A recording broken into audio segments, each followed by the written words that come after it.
often people ask me afterwards, even if we don't share it, they say, do you have a recording of it so I can go back and see what we talked about? Yeah, absolutely. Yeah.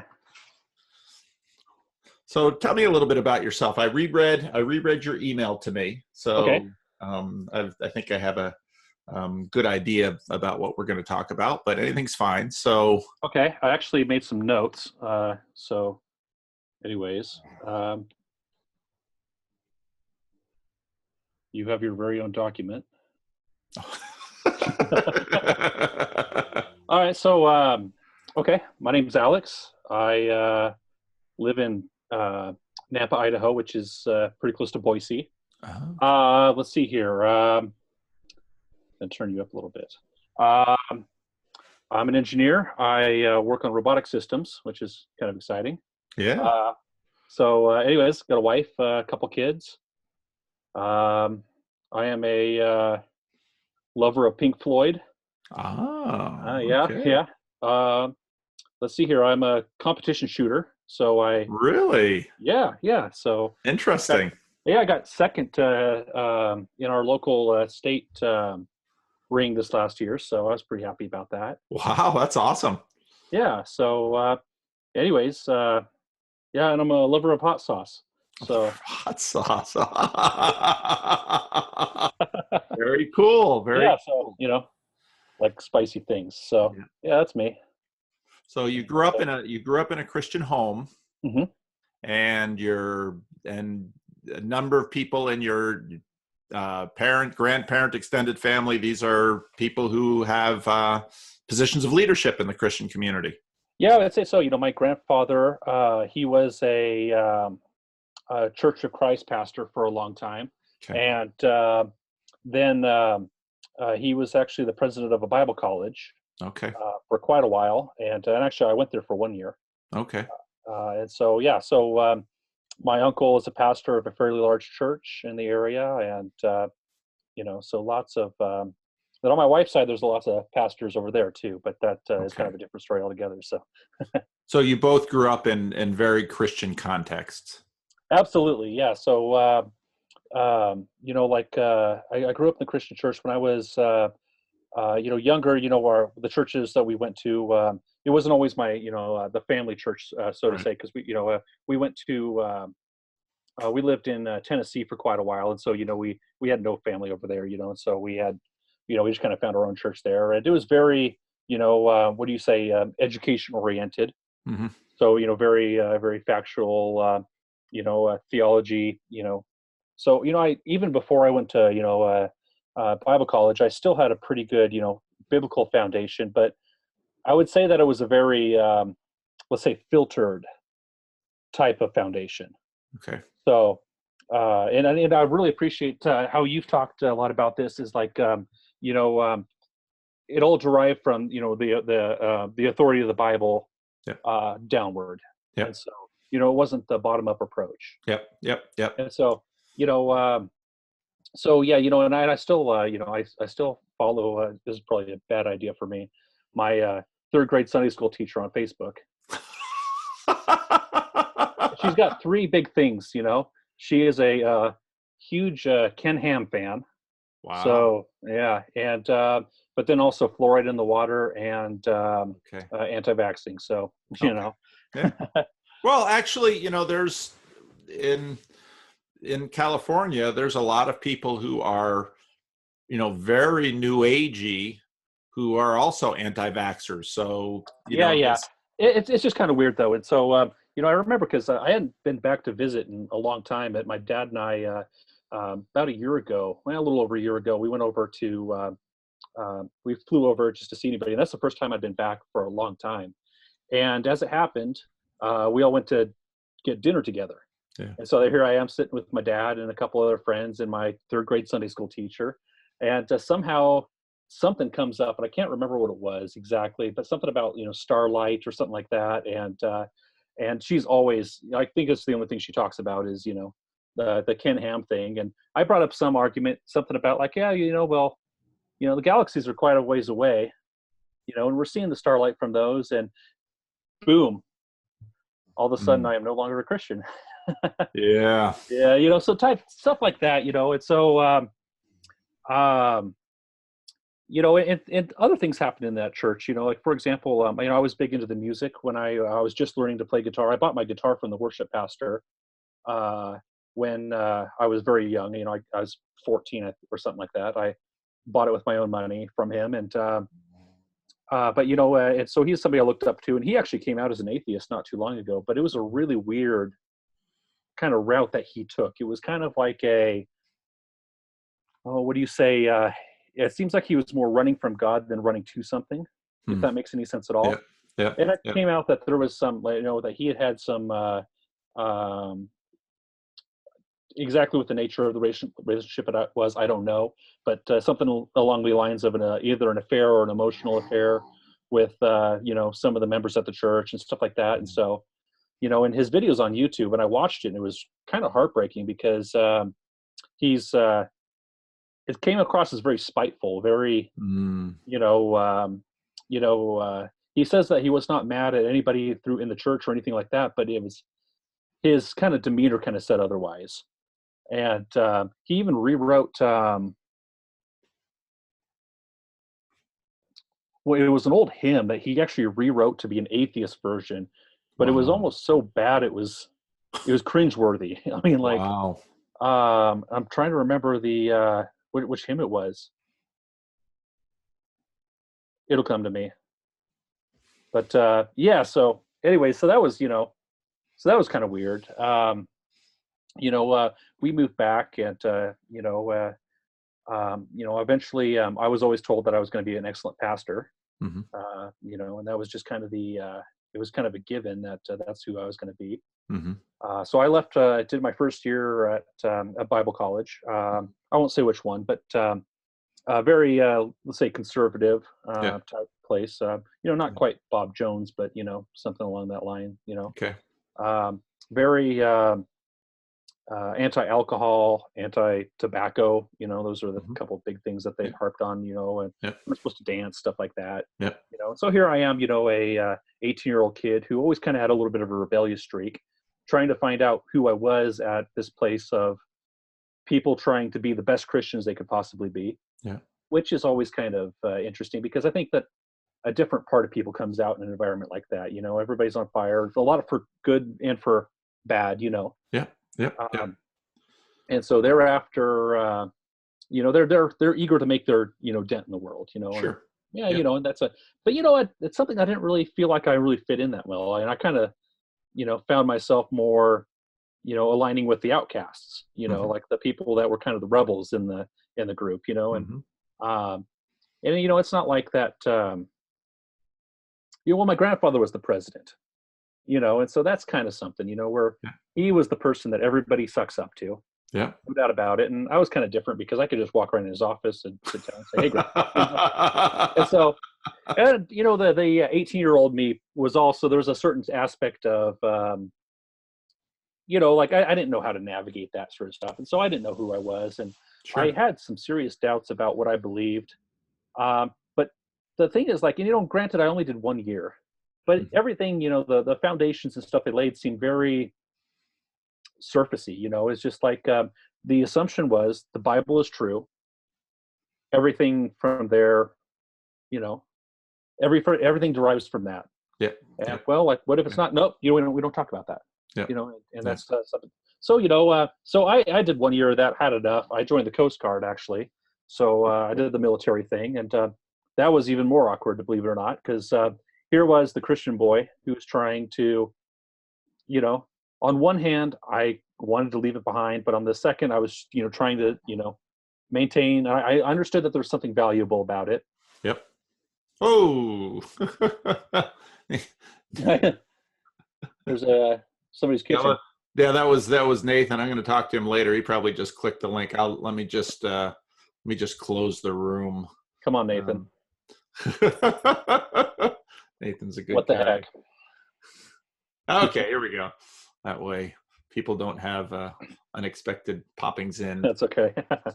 That's all right.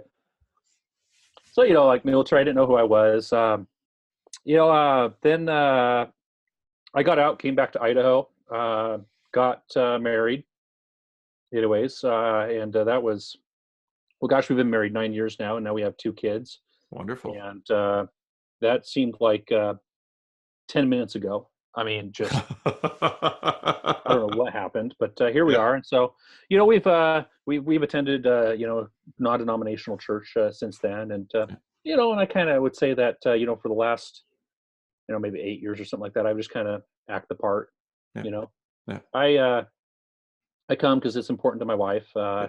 And honestly, we have friends and stuff. And so Sure. the community is, Yeah, definitely beneficial.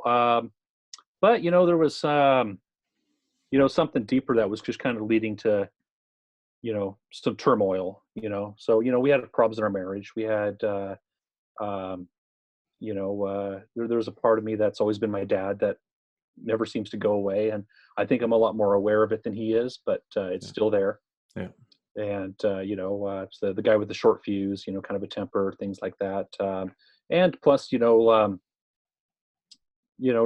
I don't look at things at the same level that a lot of people do, that I never know how, I never know how to explain that, because it seems like, the people, I would say that I'm a person that kind of exists on the tails of the distribution in a lot of ways, Hmm. in a lot of different ways. I took JP's Know Myself, or what was it? His personality test. I don't know if have you taken that? Yep, yep, Yep. Really insightful. yeah. So it turns out that I'm actually fairly high in openness. Hmm. Um, I'm actually moderately low in conscientiousness, which actually really surprised me. I thought I'd be pretty high in conscientiousness, but I'm actually not. Um, E is extroversion. I'm actually mild, kind of mid-high.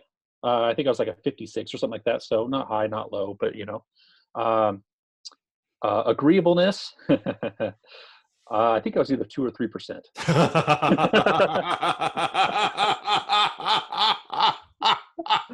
Well, there's your problem.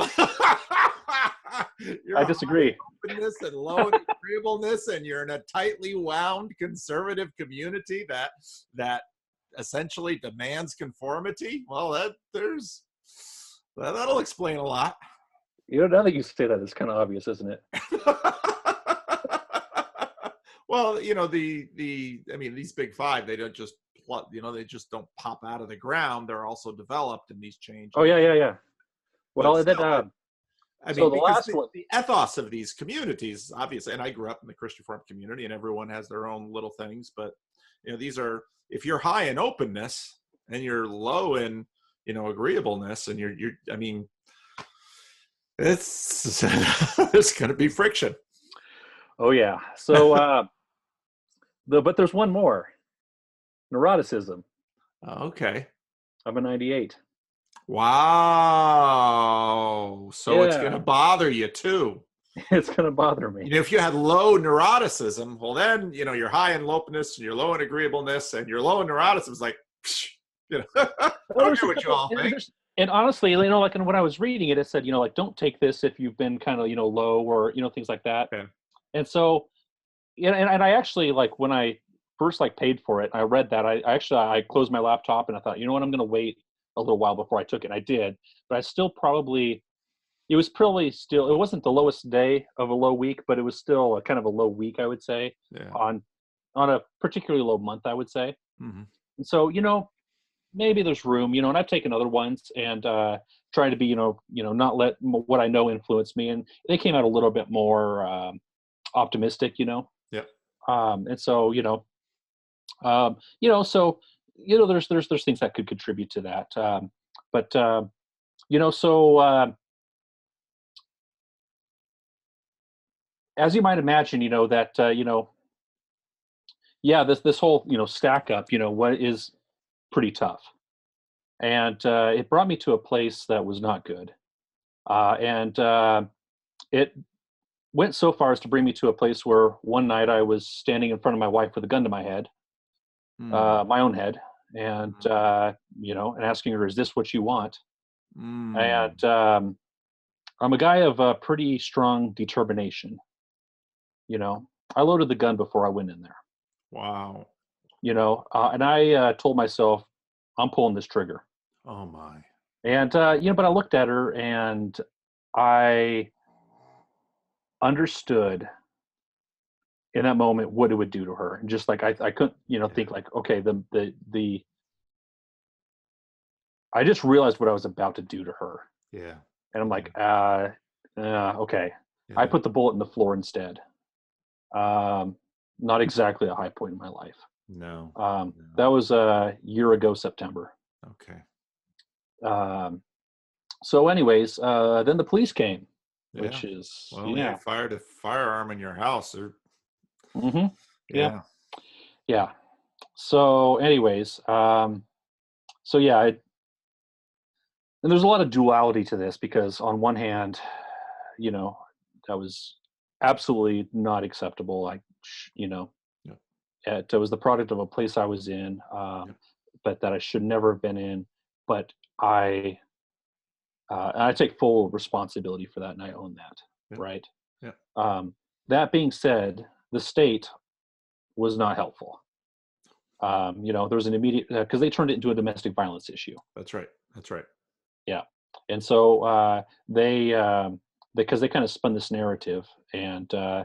and even though my wife, said no, this is not what's going on, and like I had to get a lawyer, and we watched the police tapes, and it was just reprehensible, Yeah. because they were definitely leading her in her answers, and this, Yeah. because she was shaken up, and Sure. and Absolutely. and she would say one thing, and they would write something else down, and so they came out with every single law that they possibly could, Yeah. every single charge, I guess, with Yeah. Yeah. and so that was so anyways, it took months to even see my family again. Yeah. And here my wife was, like, okay, well, this is my husband, we're willing to work this out, we want to work this out, this isn't over. We both knew that, Yeah. but we both had in a way, I'm kind of grateful for it because it kind of got us to a point where we thought, okay, well, we need to start talking again. Yep. And Yep. so finally, but it turned out the judge I was assigned to was involved in some scandal, so I never even saw him. What I saw was 8 different substitute judges, Oh my. and my wife went into the prosecutor's office and said, like, hey, like, this is a misunderstanding. He never threatened me. That what you're charging him with is completely inappropriate. Yeah. And they just got out their notepads and wrote down and said, oh well, honey, you're just a victim and you don't realize it, Yeah. Yeah. and you just don't know what danger you're in, Yeah. Yeah. and all this sort of stuff. And she says, well, actually, I'm a licensed social worker, and actually, I worked 3 years in a domestic violence shelter. Like, I know what domestic violence is. Yeah. So then their whole game flipped, and all of a sudden, she was in on it, And so, anyways, long story short, the state was completely unhelpful Yeah. in just about every way you can imagine. But and I understand their angle from it.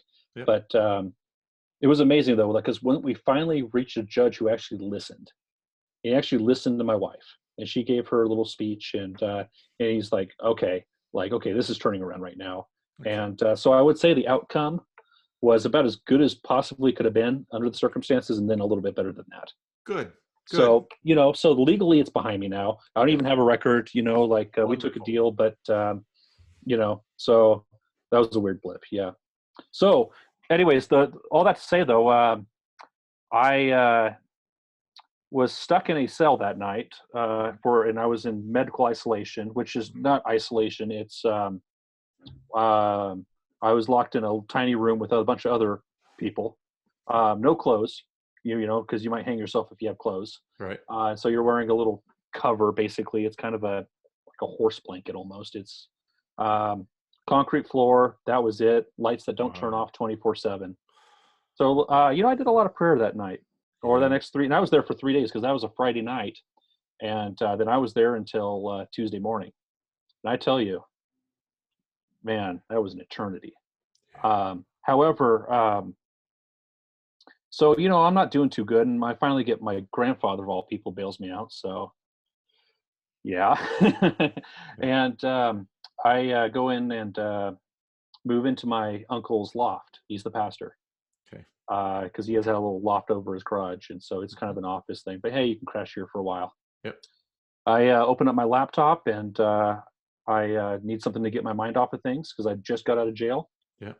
and I see a video by Jordan Peterson. Hmm. Never heard of the guy. That's interesting. Never even heard of the guy. And in fact, and I really wanted to make sure that I was actually true in that story. So, Yep.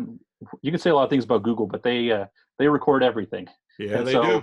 They do. so my YouTube history, I can see what I was watching right before the incident and the very next thing after. And it was sure enough, that night, Tuesday night, it was my first video I watched of Jordan Peterson. And so anyways, let's just say that I was fairly well primed to kind of listen to what he had to say. Yeah. And my family was doing kind of a lot of finger waving, Yeah. which, is kind of understandable. Yep. So I'm not going to be too, hard on them for that. Yep. So I kept my job, which was fantastic. Relief. It's and that's a little kind of complicated as well because I was a contractor at the time, and so I was contracting for this company, and I was probably just about to get that offer, but obviously, with the things got kind of shaken up, so they did not make me that offer. So I'm still there as a contractor a year and a half, later, from when I started. So, yeah, that could, so you could make the argument that it cost me a job, but I'm still there. So, and I think that it's going to happen. So but it gave him some nervousness. Yeah. But what's nice about work though is I sit in front of a computer and I mash keys all day, and I work with shapes and numbers. So, you can listen to other things. That leaves a big part of my brain completely unused. Yep. And so I can listen to, I listen to a lot of you, and I listen to, obviously anytime Peterson comes out with something, I listen to Rubin and anything, by the Weinstein brothers, I can figure that out. And so, so that's great. That's wonderful. And so anyway, so it's got me, I'm kind of back, now things are back to, I would say normal, but since then, like this great, Jordan Peterson awakening, all this new information, stuff that I'm finally able to articulate, but never, I always understood it, but never could quite describe it. And he's describing these things, and he's like making sense. And he has this place of, where I'm seeing the traditions of my faith in great value. Mm-hmm. Mm-hmm. Mm-hmm. I see the utility in it. And mm-hmm. The funny thing is my family kind of converges on that, like white blood cells, and they want to, discard this because, and my dad outright told me, he said, and this is pretty much verbatim. He said, Alex, what we have told you is correct. Don't question it. Just believe it. Yeah. And I don't know if you're to try to think of something more convincing for me to walk away than that. Yeah. And I don't even know if it even occurs to him. Yeah. That like if you throw away what I see in Jordan Peterson's message when it comes to, Christianity, you throw that stuff away, I leave. That's the last thread, so to speak. Yeah. Yeah. And so it's kind of weird how they, like we went, my wife and I, we went down to Salt Lake to see him, and we got the VIP tickets and took a couple days off and, made a date night of it, and saw Rubin at the comedy club the night before and Jordan showed up at the comedy club. Oh, okay. I got up there and I'd be like, here we are. And like, I can reach out and touch you, Yeah. Like he was that close. Okay. He spits when he talks a little bit sometimes. Sure. I guess, Yeah. So anyways, but phenomenal. And so, like we're all excited and, phoning home and saying like, like, hey, like, guess what, this is what we got to see and all that. And by the way, a leaked copy is showing up on YouTube. So I think it's one of his better speeches, to be honest. Oh, of the Salt Lake speech? Yeah, Salt Okay. Lake. Yeah, look for it. Okay. It's something I've never really heard him talk about before, so it's really good. Okay. I'll It's check it out. yeah, but so yeah, so there we are. So here we are now, and so I'm kind of opening up to new lines of thought, and like and decided that I'm kind of, and enough is enough to kind of like staying in this flux Yeah. state between like, okay, well, I'm going to behave as if it's Yeah. that's the reality, and Well, but let I me just ask don't you know. this. Yeah, What do you want? I mean, what do I the number one question Jesus asked people was, what do you want? what do I want? Well, gosh,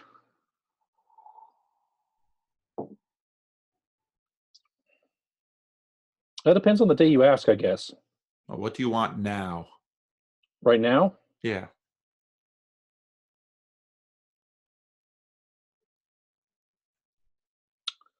right now, I'd say you know to just kind of keep chugging along for a while, Okay. you Okay. know, and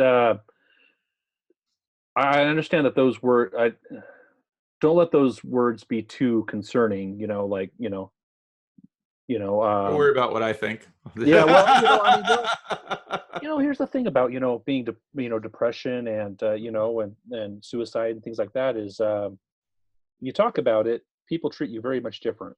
Yep. They start trying to fix you, Yep. which is not what you need. Nope. You know, No, that's right. you know. I just Because they need can't fix you. well, yeah, you're right, but they think they can Yeah. They hope oftentimes. to. They want to help, which is a Yeah. good thing. Well, yeah, absolutely. So, but what do I want now? I guess I would like to know. And what do you I'd say mean by knowing? What does that feel like? What does that look like? so there's a there's different types of truth, right? There's the metaphorical truth, and there's like the literal truth. Yeah. Like I would like to know that literal truth. Okay. So it's one thing, that consciousness is a little bit of a bugger because I can't out in a naturalistic framework. I can't justify it. I can't find a way to make it seem plausible. Okay, like I can almost get to the point, almost, not quite, that there's some, handsome bag of meat out there named Alex running around, you know, doing all his crazy antics. Like I can almost see that being a reality, right? Mm-hmm. In on its own accord. Mm-hmm. The fact that I am here right now observing it and pondering on it, Mm-hmm. that's something different entirely. Mm-hmm. Mm-hmm. Mm-hmm. It's something your dog doesn't do. I It's don't think something. so. No, I No, don't think so either. he's That's that's why my he's doing dog his is own sitting thing. over there, Yeah, he's right around the corner. licking his private parts, just waiting for the next thing. But you're self-aware and you're self-conscious, and you've just talked about yourself in a way that your dog could never do. Well, and maybe that's just mental capacity, and I'm not so sure about the separation between us and animals. Mm-hmm. You know, I think that there's a very convincing argument about that the fact that we're having a conversation such as this right now. Mm-hmm. That our dog can't, but maybe that's just mental capacity too. Yeah. Like in all probability, like I was. It seems like I was more just almost infinitely more probable to be an earthworm or something like that, and not who I am too, You, but you couldn't be anything else other than who you are. I mean, maybe not. we often play this trick. Well, if I was born in another time, you wouldn't be you. And when you say just mental capacity, well, you have it and your dog doesn't. I mean, that's the funny thing about history is we always try to think about like these alternate things, but when it comes to who you are right now, it's all of these experiences that you've shared with me. And Right. all of that has come to make you who you are right now. Sure. And so then, you're right to pause at the question, what do I want? Because ironically, it's not an easy question. No. And what's amazing is that when Jesus, people come to Jesus with all these different things, and they come to Jesus, and Jesus says, well, what do you want? And this is a guy standing in front of them that is known to have, done things like, Mhm. heal people and things. And so, and this man asks, well, what do you want? And then suddenly it's like, well, what do I want? And, I could hear in some of your answer,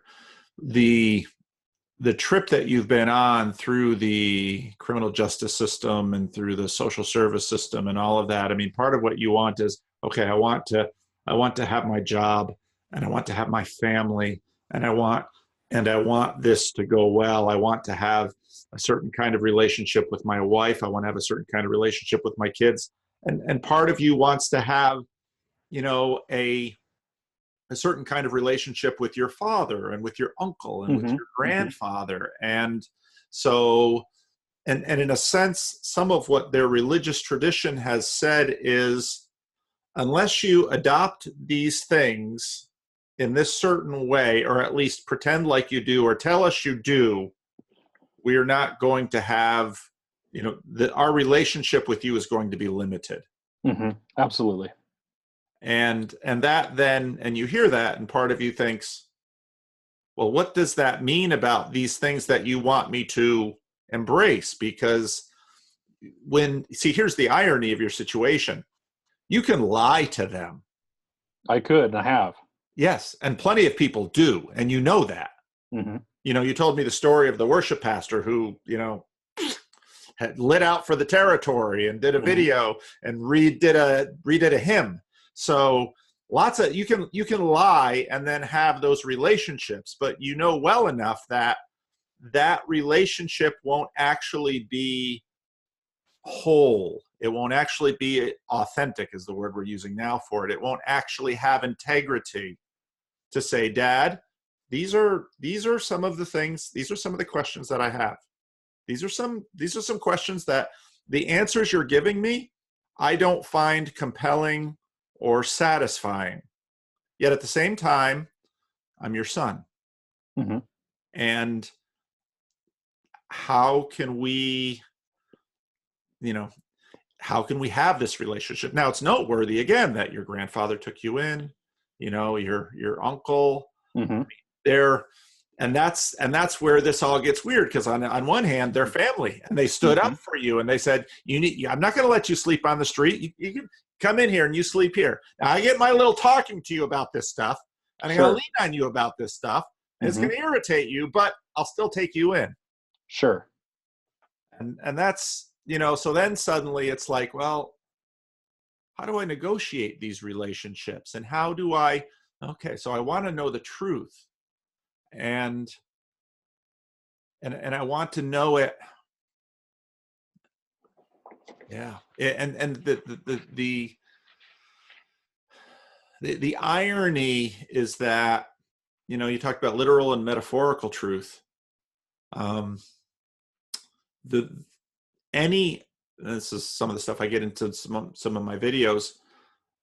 Any truth that I can know is limited by my capacity to know it, by definition. I can't know a truth that I am incapable of knowing. And so, okay, yeah, sure. And so, okay, so we've got my extended family and the church tradition that I'm from saying all of this is truth. And often, one of the things with some of those traditions, I look at them and say, well, everything has to come from the Bible. And I say, okay, but do your geological models, are those successful in finding petroleum to put in the car that you drive and don't think anything of it? Sure. And then I'll ask, people will say, well, we need to have a biblical cosmology. And even on that point, I say, well, let's start with Genesis 1 and let's look at that firmament, and then things might get testy at that point. But then I'll go to another point and say, you demand that we have a biblical cosmology. Do you also demand that we have a biblical anatomy? Because there's actually in the Bible, bunches of sayings. Paul says we believe with our heart. Well, do you think the heart pumps blood, Or Sure. Yeah. so there's lots of ways you can go with that conversation, but most of them don't really go too far because, as Peterson says, people have their axioms. You start poking people in their axioms, you're tearing down their world. And you love your family. You don't, you're not looking to tear apart their world. You love them. Sure. And what I hear you saying to a degree is, hey, wait a second. Can you give me a little bit of space that I can have some room to think about this myself? Right. It doesn't seem like a lot to ask. You don't But they're afraid. And oh yeah. For some good reasons, because they know the youth pastor story and lots of other stories like it, where in a sense, so here's our system, here we all are, and boy, it is really, we believe in groups. Mm-hmm. And so there's always the pressure in a community to keep everyone together and everybody on the same page, because that helps all of us stay on the same page, and that helps all of us get through this crazy, painful world together. And there is a tremendous amount of value to that. Okay, so let's say that there's like this divide between my family and myself, yep. Right? Obviously, but there's also a divide between me and. Okay, let me give you an example. We went to a new Bible study a few weeks ago, and Anna wants to try it out, so we show up, and we can immediately tell that, okay, well, this is not our we're the only people there without an AARP membership, It's, and we're just talking, and and we do our first study, and I don't even remember what it's about, but it's just so surfacey and so, virtue signaling almost in the Christian type of way, and just how everything is a confirmation that what we believe is correct, and I see this a lot in people, and so that they almost go overboard. Jordan said one time, overstatements about faith. Oh, they wallpaper over with overstatements about belief, I think is what he said once. Yep. And I actually stopped and wrote that down. I was like, actually, that makes a lot of sense, right? Yep. That so it's not that they were trying to convince me, but almost as if they were trying to convince themselves. Mm-hmm. Mm-hmm. Okay. Mm-hmm. Now here's a subject I don't know how to handle. I'm a pretty smart guy. Something I've always noticed about smart people is they typically never tell you they're smart, But I took an IQ test and I came out pretty high. Yep. Yeah. Okay. Well, you got a degree in engineering. Okay, yeah. Even at that point, you can say you managed to get through college with a degree in engineering. You are at least above average. We'll leave it there. Okay. So, and so when I discuss things, I get, tired of discussing. I love movies, for example, mm-hmm. but I discuss movies with only certain people, mm-hmm. because did you see the latest Avengers movie or whatever it was, and all the explosions, and that was awesome, and thinking I want to talk, subtext. I want to talk, themes, No Country for Old Men, stuff like that, and and so. But I find it, hard. And so I'm trying to develop this. I'm trying to figure out how to navigate this, because, we started going to a new Bible study. We're 2 weeks into it so far. And so far I like the group. They seem to be, pretty good people. But I get a little bit of it where I kind of want to, sit down and really think about things and dive a little deeper. But at the same time, they're the same kind of shallow, surfacey. Yep. And it's not that they're dumb people or anything like that, but they're not diving into it at the same level that I would prefer to. Yep. And so what do you do in that case? Like what, you're obviously very well educated in in the Bible and philosophy. And so your level of understanding is a level, I'm not even going to say my level of understanding is different, but I want to have I hate talking about this. Just because I hate even listening to myself talk about it. But well, I want to have deep conversations, and I don't yep. feel that people around me, often. Like, I wish I could go to your meetups. That would be awesome. I'd love to have you. And the meetups are. A number of people have asked, could you put the meetups online? And I won't, because I want to honor the room. And you put a camera in there, then have other things they have to think about. But, well, there's a number of things. Obviously, number one, there's going to be groups. Well, I think it's helpful in a situation like that to have a bit of understanding of why they're doing what they're doing. And I don't mean this in a dismissive way, but again, you get into Peterson and the question about axioms. Life is hard, the world is scary, and people need community. And so a lot of what goes on in a Bible study like that is there's just a lot of, I've been spending a lot of time, there's just a lot of the group orienting themselves and looking at each other and saying, can we trust each other? Do we know each other?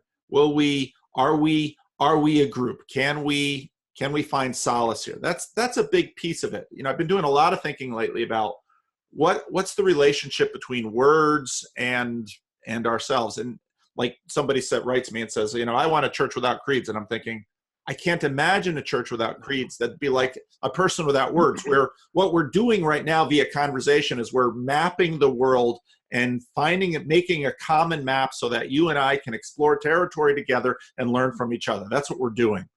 Now, often, especially when church groups get together, a lot of what's happening in that group is we are rehearsing things together to all of us be on the same page, because that is such a important thing for human beings. And then there's always little fringes of it around where, okay, so you get your chaos order thing. I need a little bit more chaos, need a few little things. So all of that is happening. Now, the problem you have, if you come into a group that's not what you're at, you've got some specific ideas for what you're learning. Well, now you say, well, this is the church that one my wife needs, or this is the church that suits my children well. So when I go to this place, I am just kind of resigning myself. Like when you go to the DMV, you think, all right, I'm going to the DMV. I'm going to be here at the DMV for a while. You can't take a book to church. So besides the Bible, although I do see people sometimes they're checking their fantasy football scores. Well, my Bible's on my phone. Yeah, but so is your fantasy football app. But so part of it is you go with the resignation that, okay, my mission here is not primarily going to be my needs. I'm going here for the family. And then maybe sometimes I'm going to figure out, like when I was a little kid, I'd go to church all the time. I'm a pastor's kid. I count the ceiling tiles. I look at the stuff on the wall. I mean, I did just about anything to keep my mind, going. Yeah, exactly. Yeah, absolutely. So one part of it is just, you're just being an adult. You're just doing that. But then there's always, and this is what I've seen in almost any church, no matter how conservative, how buttoned down, there's going to be a few outliers. And in a sense, part of your job is to figure out who are the outliers who are in this group and they're kind of doing exactly like I'm doing. Because I bet you there's at least one or two of them there. Right. And you don't know it because they've learned to mask, because we're doing the conformity thing. Right? We're not looking to cause trouble. But then you just ask a little question, and then, well, maybe you didn't ask it right and you freaked the group out. Okay, and then you learned that. Okay, that question. I've done that before. Now you ask a little smaller question. And then you just kind of try to figure out where the group is at. Mm-hmm. And people are so funny, because on one hand, the most doctrinalistic churches I've ever known almost always value loyalty above doctrinal purity. Sure. If you go to that church again and again and again, almost every church I know has their beloved heretics within it. Mm-hmm. And they'll come in there and they'll say, yeah, he doesn't, he's got all kinds of wacky views, and we might not let him be on the church board because he's got some wacky views, but he's still one of us. Sure. and then you become the village heretic. So, there's a lot of ways, there's a lot of, but that's really important, because here's the thing. If you make your way into a church and you become the village heretic, at some point, some teenage kid is going to get in that church, and they're going to be exactly who you were. And they're going to be looking around, and they're going to be, fuming. And somebody in that church is going to say, you know what? This kid is going, there's trouble here, but we have our village heretic. Why don't you go talk to him, because he's okay? And I see this happen in church all the time. And, it might be that you and your wife have to find a different church, or, there's always the negotiation. I think we're pretty happy with where we're at, but so something I've been playing with a little bit is like, I was listening to Peterson, and he was, like talking about, how we act out archetypal themes in our lives, and, and we don't know where they're coming from, but there's a basis to them. Yeah. There's a, perhaps, I don't know, an evolutionary reason for them, but either way, that there's this story that's ingrained in all of us. And so I realized that even though, like, when people say something, it might seem surfacey, but the game game is probably a uncharitable word, but I'll say it anyways. The game that I play is that, okay, well, actually what they really are saying something of deep, profound meaning. But it's easy to dismiss it because, okay, well, it's cliche. However, cliche is kind of one of those things where, they're derived on truth. So, anyways, that's the game, for lack of a better word, that I'm playing right now. And actually, I'm finding it fun. And honestly, for me personally, it's more about, just meeting other people, friends, and That's people that you can, hang out with them on the weekend and things like that. That's right. That's right. And so, yep. So I guess,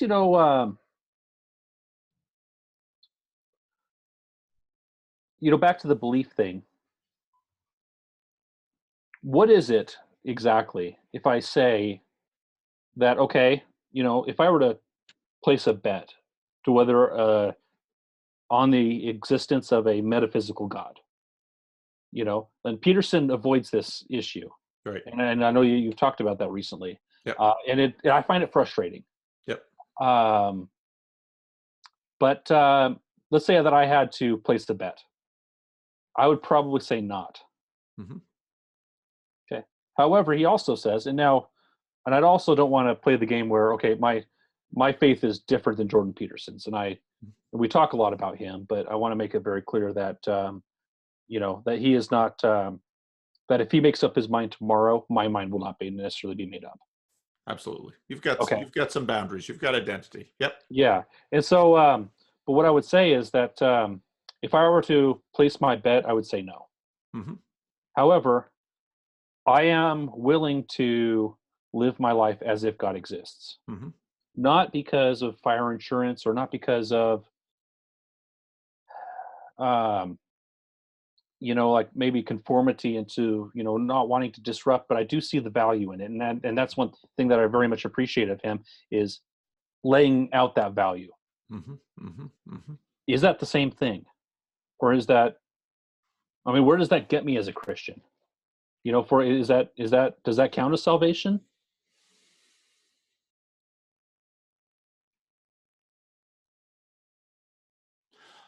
So this is where some of the little boundary markers within Christianity start Sure. to, because Absolutely. even when if someone's in one of my Bible studies and they throw out this word salvation, well, it depends on the context often, but if the group is honest enough, and if they know me enough, I'll almost always tag them on that word salvation, say, oh, what do you mean by that? Because what's happened, it's become this code word for after you die, exactly, you go to the good place and not the bad place. Okay. Exactly. So, and yes, and you might not even believe that entire narrative. And one of the things that I noted when I grew up in the church. I wasn't a rebellious kid. I went to Christian college, but by the time I got to Christian college, it was like, I kind of want I kind of want to make up. I'm an American. I want to imagine myself to be, I'm the master of my own ship. So I'm going to decide if this Christianity thing is true or not. So then I kind of started reading the Bible with new eyes. And I started reading the New Testament, and I thought, all of this mapping I see over here in terms of all the church language that I see used, I don't find that in the Bible. I find elements of it, but yeah, absolutely. When I look at the stuff that's in the Gospels, that doesn't really map very easily on it. And that kind of drove me to saying, well, maybe I should like pay closer attention to this and try to figure out what's going on here with the kinds of stuff Jesus is saying. So, and I don't like asking that question because and I can't put words to it, but there's something fundamentally wrong with the question, if that makes any sense at all. With the question about salvation. Yeah, exactly. Yeah. Well, I see, and then what I began to realize, then I started paying attention to the word saved, and I found, boy, the Bible uses that for a lot of different things, and in many ways, much more colloquially similar to what I use it for. If there's a near miss and I'm crossing the street, or someone pulls me back and say, "Wow, you saved me." Okay, so I understand what that word means, but very quickly, the question I began to ask when I was reading the Bible is, saved from what? So what exactly is the peril? Separation from God, maybe? Well, yeah. So then you begin to discover that there's a lot of different ways to formulate this peril. And so anyway, I don't want to run through that whole thing. Sure. But so then what is a Christian? Oh boy. You're in a Muslim country and you say, well, you're an American, so of course you're a Christian. And Jordan Peterson says to Sam Harris, well, you're a Christian. And Peterson, I think, is great. He says we have this thin layer of belief that's above us. Right. And actually when you listen to what preachers say, and even the most conservative churches, they will be out there telling their people, well, you don't act like Christians. Well, what do they mean by that? Sure. It's usually the preacher saying, well, here's what it means to be a Christian, and you're falling short. So, and then they work through that in different ways. Well, often it means, or do you follow the family practice? Yes. Because this right here is how we define real Christians to be. But that is obviously nested within a socio-historical framework.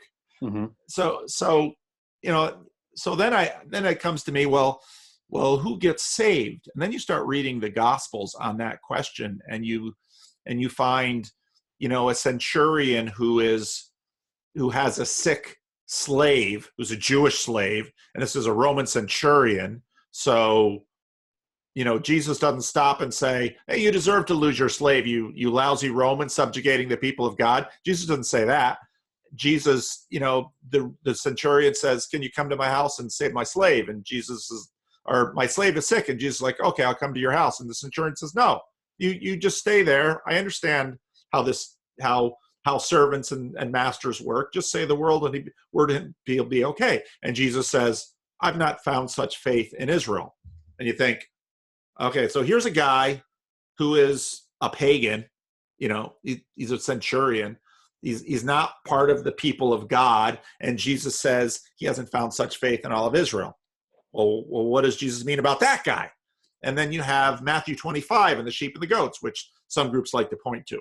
Well, what about those people? And then the Lord, Lord passages, and then the wedding banquet passage. And you begin to see that, oh my goodness, this saved business is not quite so simple as either side likes to say it is.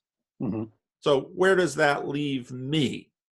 Well, then you start looking at some of the other things that Jesus says, and you ask yourself, well, can I believe this guy? Do I care even what this Jesus guy thinks? And you start working through the stuff.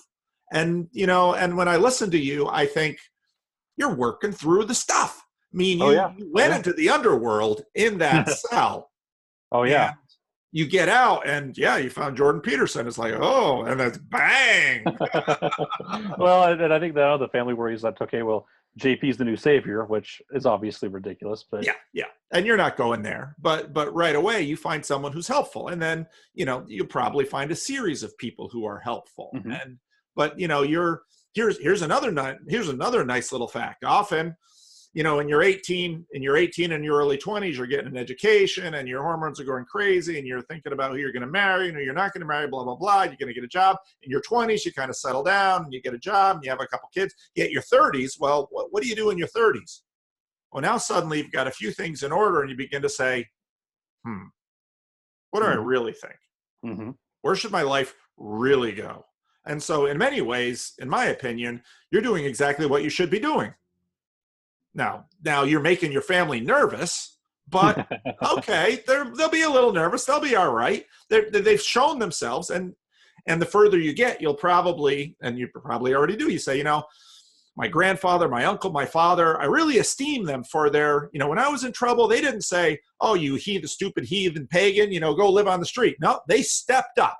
They did. Boy, I'll tell you, when you look at, I don't know how fundamentalist Christians or how heretical people who step up like that, they got something going for them. It's true. And you say, okay, whatever I think of all of your little boxes, it's done something good for you. And it's made this community a community that people can rely on. That's a good thing. Okay, so there's that. But you're doing exactly what you need to do, because quite honestly, I would rather have people in my church who are honestly dealing and asking honest questions than a whole bunch of people who are just conforming. Now, conformists are really nice in some ways because are they tithing and they're saying yes and they say the correct answer to all the right questions. So I'm not going to even disparage that, but you're doing exactly what you need to be doing. And and yeah, your family and their tradition, they're going to have to work with it. But that's okay. And I think actually in the long run, like you said, you might become the village heretic, you might become the family heretic, but all these other values people will see. And when someone else in your family winds up in jail, they're going to look at you and say, you had some rough stuff in your life and you worked that through. Right. And you talk to him. So, and I think, yeah, you've got a degree in engineering. I've had a number of engineers in my church. Engineers tend to approach the world through a particular vein because they're engineers, but you're a robotics engineer. So that's even more, you've got some other stuff going on. But I think, yeah, you're going to have to read books and watch videos and think. And so what do you recommend? Well, I don't find interest to be a bad navigator, because at least that I obviously recommend C.S. Lewis, that I've used a lot of, because Lewis wrestled with a lot of these questions in the mid 20th century when modernity kind of reached its height in the war. But there's a book I really enjoyed recently was a book on Tolkien and Lewis, and let me see if I can pull it up. Too many computers open. Amazon.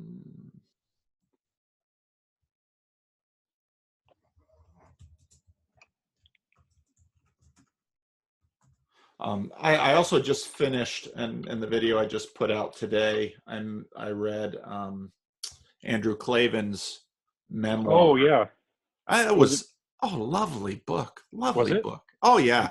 And, wrestling, and he had to deal with his Jewishness. Right. So, he converted into another tribe, which is even tougher. Yeah. A Hobbit, a Wardrobe, and a Great War. How J.R. Tolkien and C.S. Lewis recovered faith, fellowship, and heroism in the cataclysm of 14 to 18. So I really enjoyed that book too. But I think, so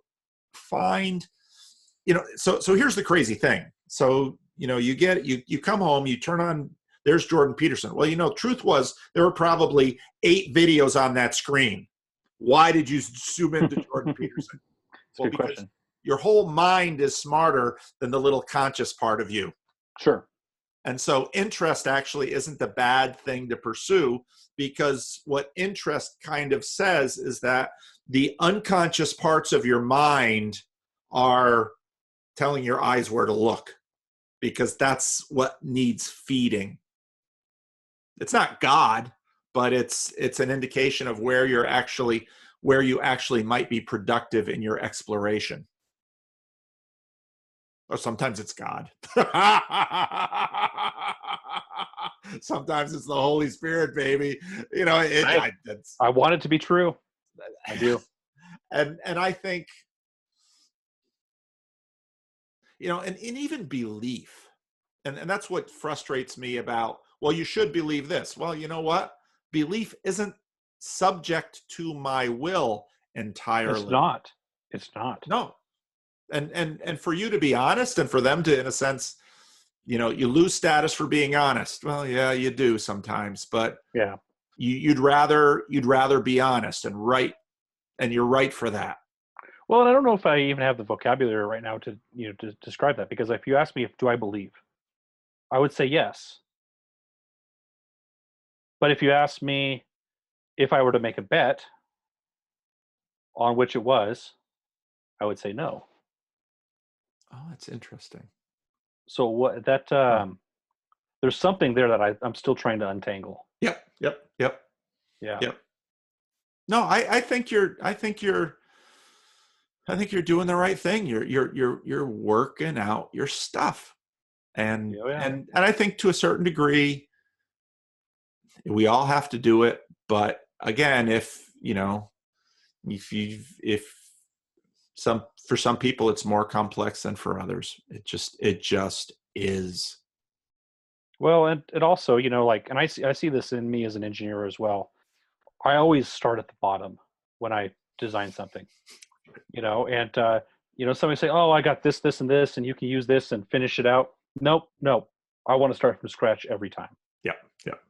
So there's some temperament, and there's some of what being an engineer has made you. Oh, absolutely right. Well, I don't know if being an engineer may be that. Or maybe that made you an engineer. Exactly. I think that just like a moth to the flame, it just drew me, Yeah. like those little blue lights, and I just go zzz, and yeah.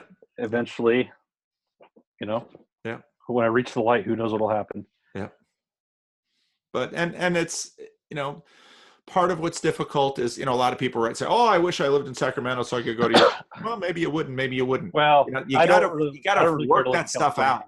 So yeah, but you got to work that stuff out, and so you find a church that, people are complicated, and you've got a wife, you got kids, you got a job, you've got family relationships, and so you tend to find a place that says, "Okay, it's not perfect because there is no perfect church, but this is workable for us now."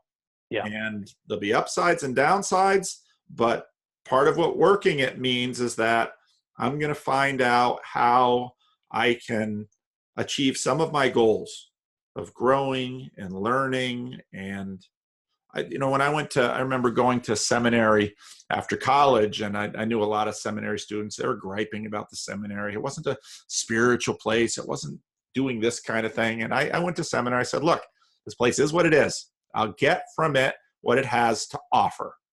And I'll, for what other things I need, I'll go other places to find those things." And I actually was quite satisfied with my seminary career because my expectations didn't surpass their capacities.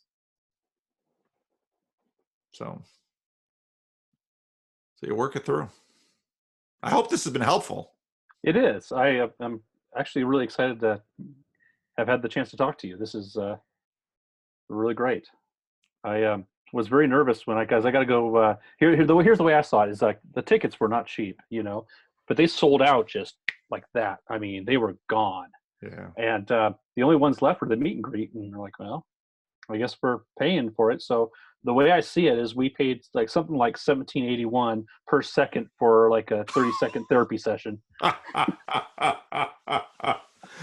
Yeah, I did the meet and greet too. And meet and greet is a pretty is not really the most accurate description of the little VIP moment you get with Jordan Peterson and 160 other folks who show up that night. What I did is I wrote him a letter. Okay. I wrote him a letter and handed it to him. Okay. So I hope he read it. Yeah. Just kind of describing like what brought me to that moment and thanking him, Yeah. But so I don't know if he read it or not. I hope he did. It's got to be, I mean, I just have a tiny little taste of what he's had. Yeah, It's got to be crazy for him because you just, I can't imagine. I can't imagine either, because even just the volume of emails and stuff I get, I'm behind on my emails right now. But Oh yeah. it's and No. you know, I don't have a. Sometimes people are like, well, if you do these things, you get a bigger channel, and a lot of times I think, I don't know if I want a bigger Yeah. channel. Well, and the thing about him is, I don't think he wanted it. Yeah, no, it You know, found him. it found him. I think that I think that he says he doesn't know what to make of it. I believe him. Yeah, Like I yeah, think that I think that he's just trying to figure out what to do. yeah. I hope he doesn't burn himself out. That's my biggest fear. Yeah, it's going to be interesting to see. It's a fast. I mean, it's just a fascinating thing to watch. It's like, where on earth is this going? I mean, it's the Truman Show. It I really don't is. know.